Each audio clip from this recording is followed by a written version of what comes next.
Toyota Yaris Cross versus Toyota Raze po, please. Sige, DJ Craft, shoutout sa'yo. Tara, pag-usapan natin.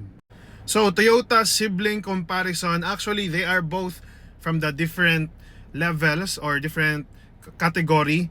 Toyota Raze is subcompact crossover SUV, but then si Toyota Yaris Cross is compact crossover SUV. A little bit larger si Yaris Cross. So, para naman silang crossover SUV. So, you get the high ground clearance and the form factor na yun mas malaki kaysa sa sedan in a way. So, major difference, magkalayo sila ng agwat in terms of the price pagka sinabing Raze top of the line 1.1 million.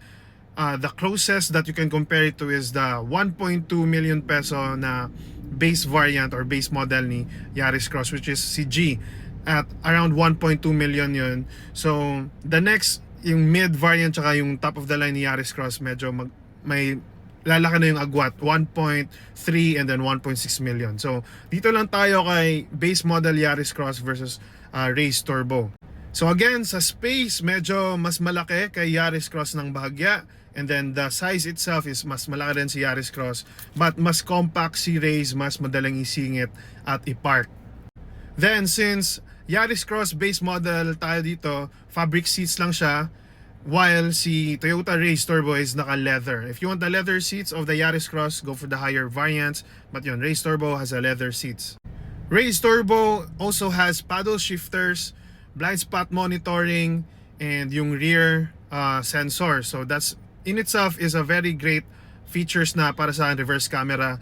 And yun, si Yaris Cross base model naman also has those things, but electronic parking brake and auto hold brake system siya compared sa traditional lang na handbrakes kay Raze Turbo. So dun pa lang medyo mas sophisticated din ng konti yung dashboard ni Yaris Cross. Pagdating sa ground clearance, okay naman pareho, mataas naman, but supreme lang talaga si Yaris Cross, isa sa pinakamataas na ground clearance sa segment na to at around 212 millimeters.